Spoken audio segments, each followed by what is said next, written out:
Réveille-toi, l'émission qui reconnecte à l'essentiel, présentée par Valérie Karchi, coach artiste de l'âme et conférencière, fondatrice de Wake Up and Smile.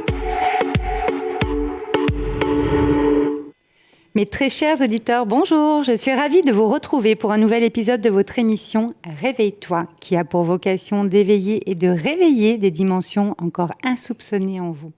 Alors aujourd'hui, j'ai l'immense plaisir d'accueillir dans nos studios parisiens une femme qui nous propose de naviguer avec elle sur les océans de la vie. Faite de mers tumultueuses sans jamais taire les bienfaits de l'optimiste. Envers et contre tout, elle aura fait de son chemin des terrains d'apprentissage permanent tout en transformant, telle une magicienne, les erreurs en force de vie. Très jeune, elle a su qu'elle écrirait un livre sans pour autant encore connaître le sujet. Aujourd'hui, elle vient nous le présenter. Bienvenue Laurence Elie. Merci Valérie de m'accueillir ici. Avec grand plaisir Laurence. Alors on s'est retrouvés dans le studio parisien. Tu es venue tout spécialement pour l'occasion. Et on va parler donc de cet ouvrage, de ce très très beau livre que je vous montre déjà. Là. Hop. Heureuse qui, comme moi, a fait un long voyage. Alors Laurence, aujourd'hui on va parler de ton histoire, on va parler un petit peu de ces bascules, de qu'est-ce qu'on fait de tout ce qu'on vit, comment on transforme tout ça. C'est un livre qui est très intéressant parce que bien sûr nous avons tous nos chemins de vie et je vais commencer par la question rituelle de l'émission. Quel a été ton plus beau réveil ? Alors pour te suivre depuis un certain temps Valérie, c'est très très bizarre et ça fait partie des choses qu'on évoquera sans doute au cours de l'émission. C'est que en entendant ta question, je me disais tiens, si un jour elle me la pose, voilà ce que je lui répondrais. Et ce qui est incroyable, c'est qu'aujourd'hui je suis avec toi dans le studio pour répondre à cette question. Et oui. Donc c'est la magie de la vie justement. Et croire en ses rêves. Donc ça c'est hyper important. Donc la première chose auquel je voulais te répondre, c'est effectivement. Je te le disais quand tu m'écoutais, c'est ça. C'est ça. C'était le plus beau réveil. J'en ai deux. En fait, il y en a un qui est d'ordre familial. Puisqu'avec mon mari qui donc est décédé, ça fera 5 ans, le 4 février, on avait pour habitude de petit déjeuner au lit, on adorait ça. Ouais. Et en fait, le jour de la fête des mères, mes enfants venaient, on se retrouvait tous sur le lit avec le plateau et mes cadeaux. Et ça, c'était pour moi un de mes plus beaux réveils familiales. Donc ça, c'est vraiment quelque chose qui me fait vraiment plaisir. Et un autre réveil, en fait, je l'ai vécu en novembre 2018. Puisque ça a été mon propre réveil, puisque j'ai fait la rencontre d'un voyageur qui pensait se poser et qui ne s'est pas posé, et en repartant et en m'abandonnant, c'est comme ça que je l'ai vécu. Finalement, je me suis dit que si je voulais faire les choses, il fallait aussi que j'apprenne à les faire seule, ce que je n'avais pas eu l'habitude de faire jusqu'ici. Et c'est cet homme qui, je lui ai écrit d'ailleurs, son départ a été pour moi salutaire, puisqu'en fait, il a réveillé la femme que je suis aujourd'hui, qui est toujours autonome, mais qui n'est plus dépendante à l'autre. Et ça, c'est un très très beau réveil que j'ai vécu et que je continue à vivre aujourd'hui. Alors, c'est super intéressant justement que tu nous parles de ce réveil-là, parce que on va faire un petit peu le lien avec ton livre tout au long de l'émission, bien entendu, puisque ce livre raconte quand même son histoire qui est juste fascinante. Moi, j'ai lu le livre, je vous mettrai le lien bien sûr à la fin de l'émission. Réveiller la femme d'aujourd'hui, réveiller la femme que tu es, ça veut dire quoi ? C'est ta puissance intérieure, c'est oui. L'énergie féminine seulement, c'est quoi ? C'est 26 années passées avec une personne avec qui j'étais fusionnelle, le père de mes enfants et mon mari, qui a fait de moi une femme confiante et qui, après son départ, en fait, a fait que je vole de mes propres ailes. Voilà, et c'est ce que j'écris dans le deuxième, parce que le deuxième est en cours. C'est qu'effectivement, en perdant mon mari, je me suis trouvée. Ouais. Voilà, c'est-à-dire que j'ai trouvé toute ma place. Comme je dis à mon fils, là, dans l'écriture du deuxième, avant, avec ton père, à deux, on ne faisait qu'un. Et c'était une très, très jolie histoire. Aujourd'hui, j'ai compris que 1 + 1, ça fait 2. Et c'est totalement différent. C'est-à-dire que je me considère comme un gâteau et la personne qui rentre dans ma vie est la cerise sur le gâteau. Mais s'il n'y a pas de cerise, je suis quand même un gâteau à moi toute seule et je m'apprécie. Voilà. Donc, c'est le constat que je fais et ça m'a donné... en fait, j'ai trouvé mon entièreté. je me suis vraiment construite au point d'être entière aujourd'hui. Et la personne qui m'accompagne ou les rencontres que je fais font que effectivement il n'y a pas de manque en moi. En fait, la personne vient m'apporter du plus, mais ne vient pas combler quelque chose dont je ne suis pas faite. C'est très intéressant. Alors, je pense que nos auditeurs peuvent peut-être se poser la question, qu'est-ce qui t'empêchait finalement d'être le gâteau au complet ? T'as pu analyser un petit peu ça, parce que je pense que c'est le cas de pas mal de monde, donc peut-être intéressant de voir comment toi tu l'as abordé un petit peu, c'était quand même une bascule. Oui, en fait, je l'ai exprimé dans Heureuse, à savoir une enfance où il a fallu que je fasse ma place avec une famille où il y avait des règles quand même assez fortes. Plus pour moi que mes deux frères d'ailleurs. C'était comme ça, c'est bizarre. Hein. Bizarre. Voilà, et en fait, ça a fait de moi une rebelle. Ouais. Une femme rebelle et qui finalement, au fond d'elle, c'est ça en fait. Ce dont j'ai pris mesure après le départ et l'évolution que j'ai encore en ce moment, et cet éveil qui est de plus en plus fort chaque jour, cette pleine conscience, c'est qu'effectivement, on prend conscience de ça avec tout ce qu'on traverse de difficile, et la force qu'on puise, en fait, c'est en ne trouvant pas ce qu'on va chercher. C'est-à-dire que ne trouvant pas ce qu'on recherche, finalement, on est obligé de puiser à l'intérieur de soi. Et la preuve en est, c'est que, comme je disais, les 50 premières années de ma vie, je l'ai faite en tant que femme qui voulait décrocher la lune pour les autres. Voilà, c'est-à-dire que je me remplissais, je me nourrissais dans le fait d'accompagner les autres, de les aider et de les rendre heureux. Ce qui me nourrissait, il me rendait heureuse. Mais ce que j'ai compris aujourd'hui, et depuis 4 ans, bientôt 5, c'est qu'aujourd'hui, la lune, je veux la décrocher pour moi. Okay. Et la personne qui compte le plus aujourd'hui, c'est moi. Parce qu'effectivement, j'ai bien mesuré que j'étais une femme très positive d'extérieur, toujours dynamique, vive, pleine d'ambition, pleine de projets, mais avec un intérieur qui était quand même triste et pas aligné. Et en fait, aujourd'hui, je m'aperçois qu'en me centrant sur moi, je m'aligne. Et mon intérieur reflète à l'extérieur, et effectivement, j'attire à moi des personnes qui sont totalement différentes. Et oui, parce qu'en fait, forcément, cet alignement, on parlait de puissance intérieure tout à l'heure, de réveiller la femme que tu es aujourd'hui, on entend l'alignement et la puissance derrière quand tu dis ça, parce que quand on se recentre un petit peu plus sur soi, est-ce qu'on ne redonne pas encore plus finalement derrière ? Est-ce que c'est pas ça, toute la puissance, justement ? Ouais. Oui, la puissance qu'on a et cette lumière qu'on dégage, parce qu'effectivement, on a une énergie qui amène à soi d'autres lumières, en fait. On attire ce que l'on est. Et ça, c'est fondamental. C'est fondamental. Et donc, je m'aperçois qu'effectivement, toutes les personnes qui gravitent autour de moi, l'avantage que j'ai eu, et je savais de toute façon que ce livre changerait ma vie, Heureuse. Pourquoi ? Parce que en le publiant, comme tu l'as dit précisément tout à l'heure, je savais depuis toute petite qu'un jour je publierais un livre, et ça faisait rire mon entourage parce que très jeune, je leur ai dit, écoutez, je sais qu'un jour je publierai un livre et je passerai à la télé. Donc là, c'est une première étape, je suis à la radio. Tu croises beaucoup de monde lors de tes dédicaces, etc. Ouais, quand ça. Même, on en a parlé tout à l'heure. Exactement. Et c'est vrai que quand ce livre que j'ai coécrit avec Linéa, l'épreuve du sens, et Isabelle Gaillard, avec qui on a vraiment eu une alchimie d'écriture toutes les deux, en fait, je le disais, mais elle me dit, vous savez, c'est compliqué de trouver un éditeur, et c'est compliqué, effectivement, de faire paraître votre livre. Et moi, je lui disais, de toute façon, je sais que d'une part, je vais publier ce livre et qu'en plus, ça va se faire rapidement, et ce qui a été le cas.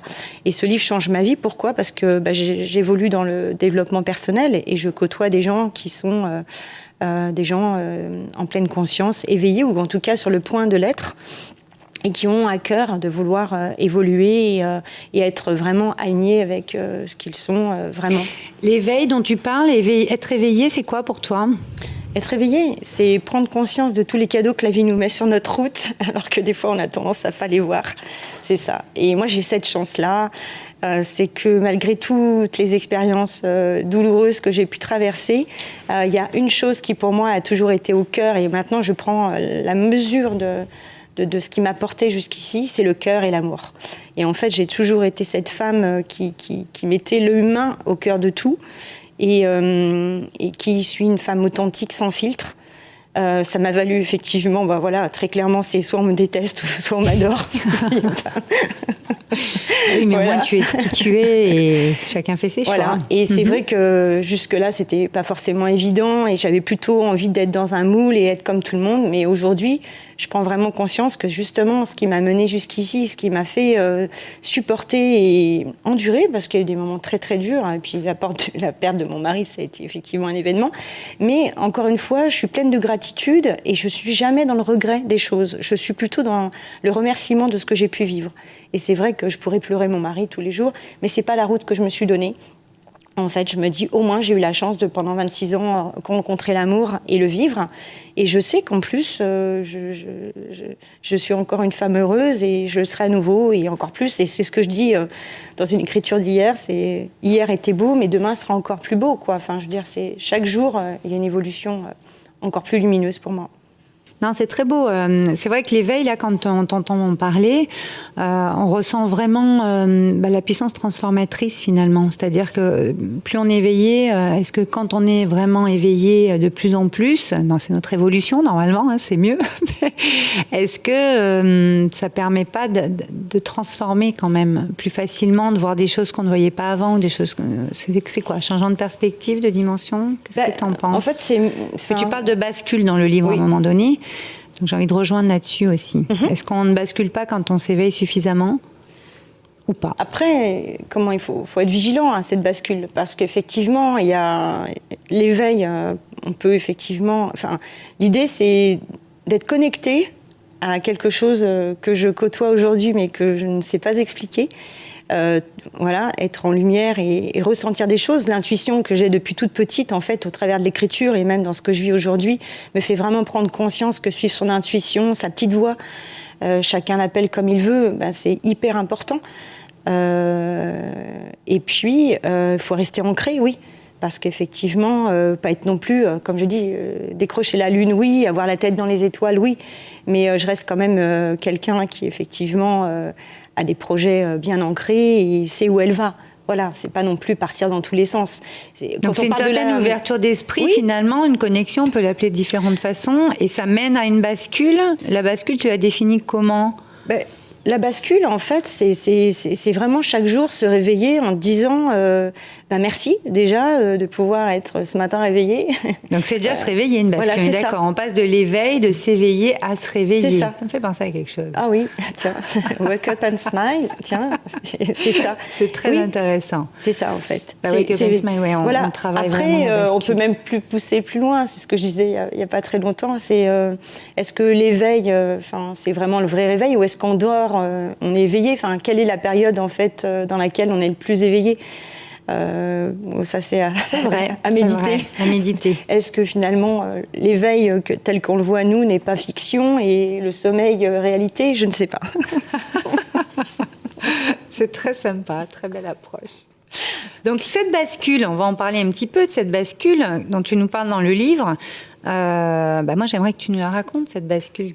Qu'est-ce qui fait que tu as enclenché cette bascule? Parce qu'une bascule arrive parce qu'on veut bien être prêt, ou est-ce que ça nous tombe dessus? Comment tu vois les choses? En fait, ça s'est fait progressivement tout au long de ma vie.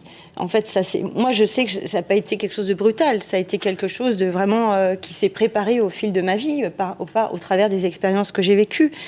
Cette bascule, ça a été déjà le fait d'être rebelle. C'est vrai qu'on se met en marge de certaines choses. Et puis après, la rencontre de mon mari, avec qui j'avais quand même 16 ans d'écart, qui avait déjà une famille, 3 enfants. Donc déjà, ça, c'était dans une famille où il y a des règles, c'était une autre bascule. Ouais. Voilà. Et puis... double ou triple bascule. Voilà, c'est ça. Alors, j'ai fait du patinage, les axels, je sais... à l'époque, je savais en faire. Déjà, Donc, voilà, j'étais assez sportive. Je suis toujours, mais... Ça m'a permis d'être agile par rapport à ça.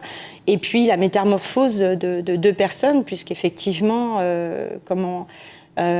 garçon manqué, mais avec une féminité très présente. En fait, mon mari a su, en tout cas dans notre relation, développer cette féminité que j'avais en moi. On en revient peut-être avec ce réveil de cette femme d'aujourd'hui, peut-être, ou la puissance intérieure dont on parlait tout à l'heure, non ? Oui, c'est ça. Et, Très beau. Donc un homme peut vraiment amener une énergie féminine. Hein. Oui, mais parce que lui-même avait avait cette énergie-là aussi. Donc on s'est vraiment, c'était une fusion, mais voilà, c'était un duo. Moi je dis un duo de choc. Alors c'est vrai que me dit ma biographe avec qui un jour j'ai échangé, je lui dis c'est vrai que j'ai toujours été cette femme avec pleine de projets. C'est moi qui étais moteur dans le foyer. D'ailleurs, Daniel était papa au foyer. Ben oui, mais voilà, tu vois, c'est très intéressant ce que tu me dis. Mais après, ce qui était très joli, ce qu'a dit ma biographe, c'est effectivement, vous aviez une très belle piste d'atterrissage. Waouh. Et ça, c'était vraiment très, très chouette. Voilà. Après, Donc, il y a eu la métamorphose, donc. Voilà, c'est ça. Okay. Il y a eu la métamorphose. Et puis après, la bascule, c'est effectivement côtoyer des situations et des expériences qui font qu'on frôle, comme on frôle. Daniel est resté donc pendant 13 ans malade. Et donc, Jules avait dit, moi, quand Daniel... voilà, c'est cette petite voix qui fait que on se rend chez le médecin. Et puis, à la fin de la consultation, j'ai 35 ans à l'époque. Daniel a 51 ans. Je ne sais pas du tout où se trouve une prostate. En rigolant, je le dis toujours. Et à la fin de la consultation, je lance au médecin, qu'est-ce que vous pensez d'un dépistage pour le cancer de la prostate? Et il me regarde et me dit, mais pourquoi vous me posez cette question? Et je dis, écoutez, docteur, je ne sais pas, mais je vous la pose. Et en fait, ma vie a été faite comme ça, en fait. Ouais. Voilà. T'écoutais ton instinct, ton intuition, c'est ça. Quand même. Hein. Voilà. Et t'osais le dire. Oui, et puis c'est surtout ça, c'est ce que je dis, c'est que la vie, en fait, a fait, c'est ce qu'on disait tout à l'heure, hein, je me considère comme un échantillon. C'est-à-dire que la vie me fait goûter à plein de choses, et je pense que je suis venue ici pour expérimenter énormément et partager après avec d'autres personnes. Très bien. Donc, en fait, c'est comme un laboratoire, quoi. Oui, c'est ça. C'est-à-dire que je fais des expériences et après, ma mission ici, c'est de rendre publiques ces expériences. Parfait. Donc, et c'est dans ton livre donc, que tu nous le partages. Je vais le remontrer un petit peu à l'écran. Hop là. Heureuse qui, comme moi, a fait un long voyage. Alors, on a parlé de la bascule, de cette métamorphose. Moi, j'estime qu'une bascule amène à une transformation automatiquement. Donc, je pense qu'on est d'accord là-dessus, Laurence. Qu'est-ce que ça vient amener derrière? Parce que c'est vrai que tu nous parles de rester femme, hein, sur un moment donné un petit peu plus tard, de rester soi, d'être en terre inconnue. Moi, j'ai trouvé très, très intéressant la partie régénérescence et vérité. Et j'avais envie qu'on mette un petit peu en lumière cette troisième phase, parce que finalement, on vient de parler de 3 phases, éveil, réveil. Et une fois qu'on bascule, là, le réveil, bam, qu'est-ce qui se passe? On est en terre inconnue, mais est-ce que ces terres inconnues ne sont pas, en fait, beaucoup plus fertiles que celles où on était juste avant? Et on pense que non, en fait, dans notre société. Qu'est-ce que tu en penses? Qu'est-ce que tu as à nous dire là-dessus? Parce que j'ai bien aimé ton, comme tu emploies, régénérescence et vérité. Et tu parles de solitude aussi à un moment donné dans ce moment-là, et je trouve ça juste très intéressant. Tu fais le lien avec ce que j'allais dire. Voilà. Oui, la bascule, elle est là, parce qu'en fait, j'ai découvert, donc, après le départ de Daniel, il avait bien fallu m'accrocher, parce qu'effectivement, il y a tout l'intendance familiale, c'était juste très, très pénible, de faire face seule à une situation financière, logistique, voilà. Et en fait, cette deuxième partie que j'exprime dans la continuité d'Heureuse, c'est vraiment cette femme qui va prendre soin d'elle. Et qui va découvrir que finalement, elle peut s'économiser et développer de l'énergie, mais différemment. C'est-à-dire que d'ultra sportive à parcourir presque 100 km par semaine, en fait, cette énergie-là, je vais l'employer justement à être plus sédentaire, plus centrée sur moi. Et donc là, je vais découvrir l'hypnose, qui va vraiment m'aider dans cette découverte-là. Et c'est tout ce chemin, en fait, que je vais faire, l'hypnose, et puis également des rencontres de personnes qui sont... la sophrologie aussi, oui. Ça a été important, mais voilà, l'hypnose, ça a vraiment été le moyen pour moi de découvrir et... en fait, de créer ma propre vie. En fait, je l'ai toujours créée, parce que j'ai une amie qui me dit tout le temps, on a l'impression que tu es actrice de ta vie parce que je vis des moments difficiles. Et eux trouvent ça complètement insurmontable, alors que pour moi, c'est pas aisé. Mais disons que dans toute chose négative, il y a un point positif à en retirer. Voilà, c'est ça qui est important. Et le constat que j'ai fait aujourd'hui et que je fais depuis toujours, c'est que chaque événement dramatique m'a mené sur une route beaucoup plus élevée et beaucoup plus positive encore. Voilà. Je te prendrai dans Heureuse, je parle du World Trade Center. En 2001, oui. Le World Trade Center a été un événement qui m'émeut tout le temps quand j'en parle. Tu vois, là, l'émotion revient. Et de cet événement douloureux, dramatique, ça m'a fait prendre une décision de quitter la région parisienne, de tout plaquer, de vendre l'appart, de faire que mon mari se mette en congé parental, élève les enfants et que je démissionne de 11 ans de l'emploi où j'étais. Donc, et encore aujourd'hui, c'est toujours comme ça. Voilà, et c'est ça qui est génial, c'est qu'en fait, finalement, tu accueilles les choses en te disant, ok, on me dit non, mais c'est parce qu'il y a une raison derrière et je la connais pas encore, mais elle sera forcément bénéfique pour moi. On entend beaucoup d'espoir d'optimisme. Je te présentais, sans jamais taire les bienfaits de l'optimisme, ce que je disais dans ta présentation au début de l'émission. On sent cet espoir, cet optimisme. Alors il y en a qui vont dire oui, mais il faut pas non plus qu'il y en ait trop. Qu'est-ce que tu pourrais nous dire sur le dosage, parce que on est vraiment dans la régénérescence, effectivement. Ce que tu es en train de dire là, c'est qu'on sent qu'il y a un cercle vertueux, quoi. Après, c'est encore une fois, je suis ancrée. Je suis pas quelqu'un de farfelu. C'est-à-dire que c'est pour ça que j'aime raconter mon histoire. Et même quand, par exemple, comme je te parlais de mon voyage au Pérou que j'ai fait fin 2018, puisque l'année où justement cet homme est parti de ma vie, ça m'a fait voyager seule et ça a été vraiment une expérience géniale parce que finalement, ce qui pour moi était une prison, c'est-à-dire clairement une prison. Le fait d'être seule, c'était des crises d'angoisse, le week-end, etc. Et là, mon premier voyage, je pars à Punta Cana et là, je réalise que toute la liberté que j'ai, en fait. Cette liberté, le fait d'être seule, en fait. Mais tout, tu parlais de bascule, ça, c'en est une. C'est-à-dire que je m'aperçois que moi, je ne vivais pas dans le silence, toujours hyper active. Là, finalement, le silence devient mon ami. Et la solitude aussi. Donc, ce qui étaient mes ennemis deviennent des alliés. Est-ce que tu as pris le temps de les regarder différemment ou parce que ça t'est arrivé comme ça? Non, ça m'est tombé dessus. Et en fait, il a fallu que en fait, finalement, tu sais, c'est un peu comme quand t'es mis au pied d'un mur. Finalement, c'est là que tu trouves la meilleure solution. T'as pas le temps de réfléchir. Et moi, c'est ce qui s'est passé quand cette personne est partie. J'ai tout de suite réservé un vol, partir en voyage, et j'ai enchaîné. Et pour finir, je suis partie au Pérou. Et en partant au Pérou, je disais à mon entourage, celle qui part n'est pas celle qui revient.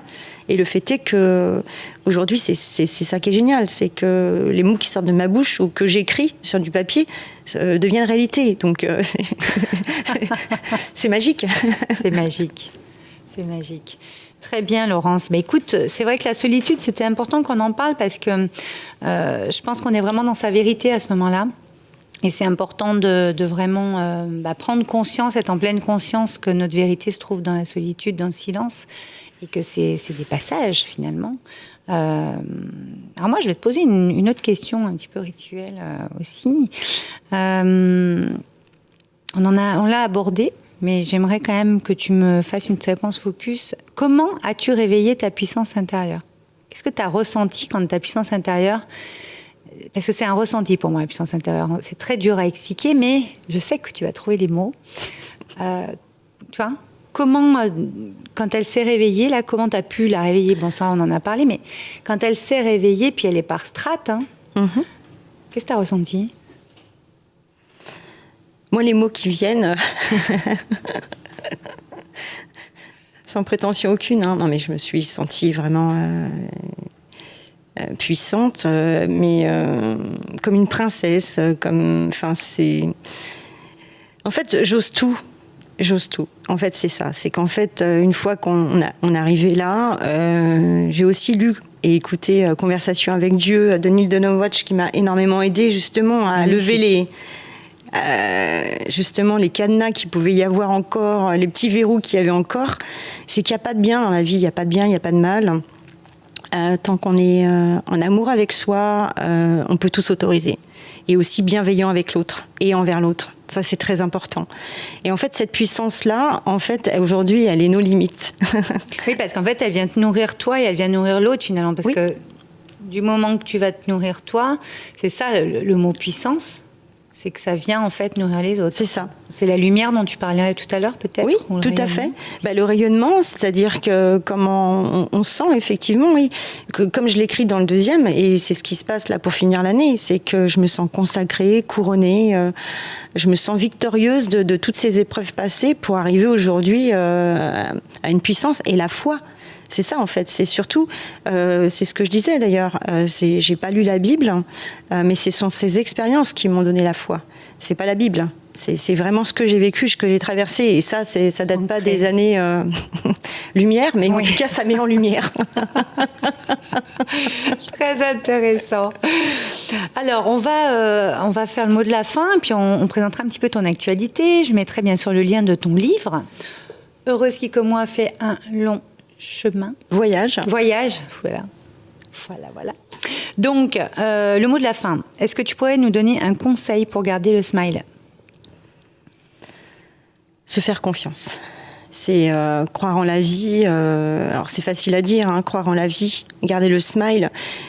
Déjà, sourire intérieurement, c'est très, très important. Ça veut dire quoi, sourire intérieurement ? Ça veut dire que comment apprécier ce que l'on a, capitaliser sur des petits moments. Il y en a qui préconisent des petits post-it sur son frigo, on rentre chez soi et puis on note 3 choses qui nous ont fait plaisir dans la journée.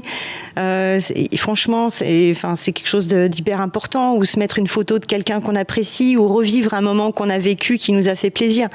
C'est ça en fait. Et en hypnose aussi, on l'apprend. C'est-à-dire, c'est se faire son petit sac de bonheur et son petit sac qu'on avait on rentre chez soi, on vide son sac, c'est qu'à de le dire, de ce on ne veut plus. Et puis, on regarde le meilleur, quoi. Voilà. Et de l'avant, surtout, non ? Faut jeter un petit coup d'œil derrière, mais pas trop. Non, jamais. Alors, ça, c'est quelque chose, j'avoue. Quoi. J'en pense que, longtemps, ça m'a un peu frustrée de ne pas être cette femme nostalgique sur le passé. Mais en fait, je me nourris du passé, mais pour avancer, quoi. Et en fait, je pense que c'est vraiment ça qu'il faut faire. Et pour le mot de la fin, c'est-à-dire que je ne suis pas comme ce petit poussé qui va, pour trouver sa route, semer des petits cailloux pour retrouver son chemin. Et moi, je sais que la vie me sème des petits cailloux pour que j'avance. Donc c'est une vision qui est complètement différente. Effectivement, c'est pas du tout la même. Très très beau. Très beau mot de la fin. Alors, pour ton actualité, donc comme je vous ai dit, je vais vous mettre le lien pour aller chercher les trésors qui sont dans l'ouvrage de Laurence Elie, Heureuse qui comme moi a fait un long voyage, aux éditions Sidney Laurent. On va te retrouver en dédicace le 8 février prochain au Cultura de Thiers dans le 94, le 21 mars à la FNAC de Bordeaux, et puis dans les salons du livre. Oui. Où est-ce qu'on peut te retrouver aussi sur les réseaux ? Je crois que tu as une page Facebook. Oui, j'ai une page Facebook. Donc Laurence Elie, c'est vraiment mon nom, c'est pas un pseudo. Donc c'est Laurence Elie et après c'est Heureuse qui comme moi, c'est le titre de mon livre en fait. Très bien. Voilà. Vous tapez ça sur Facebook et vous tombez sur la page de Laurence Elie. Voilà. Et sur Instagram également, Laurence Exactement. Elie. Et puis écoute, Laurence, je tiens à te remercier d'être passée dans nos studios parisiens. Tu es donc en pleine écriture de la suite d'Heureuse qui, comme moi, a fait un long voyage. Donc on a hâte d'avoir la suite. Donc commandez le premier et puis la suite arrive. Voilà, c'est ça. Merci beaucoup, Laurence. Merci à toi, Valérie. Et très beau voyage alors. Merci, je continue. Réveille-toi, l'émission qui reconnecte à l'essentiel, présentée par Valérie Karchi, coach artiste de l'âme et conférencière, fondatrice de Wake Up and Smile.